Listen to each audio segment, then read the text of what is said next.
if you teach, you learn. Mao dyan ako agad, if you teach, you learn. If ka na matudlo ka, ikaw puti kay ka na makabalo, pug ka, di ba? So ako yung pinaka-excited yung bitaw drin no, is kanang maka-share na ko og kanang mga word of God, share na ko gospel. Si Moses pa is stutter pa siya, pre sa kuha. Ano siya nga, Lord, I am not very eloquent in speaking. No? So, I want to be like Moses ba nga.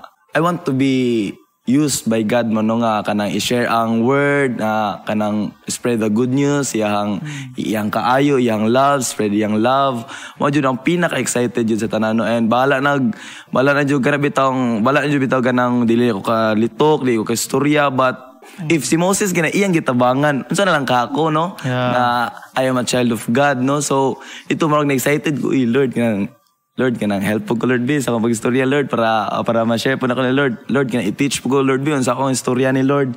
If you decide, Jubitaw, no, if you take it seriously, Jubitaw, no, I know it is very hard. I know it feels awkward sa mata sa mong mga friends. Like, you are not belong anymore ba sa kanang grupo nga kanang bugoy.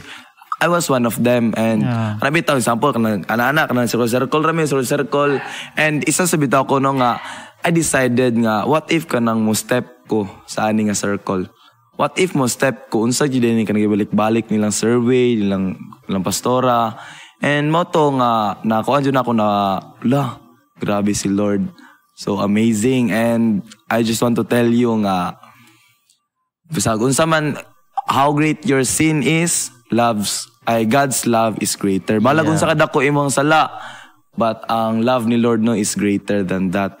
So always remember jud no nga God is good all the time and all the time God is good.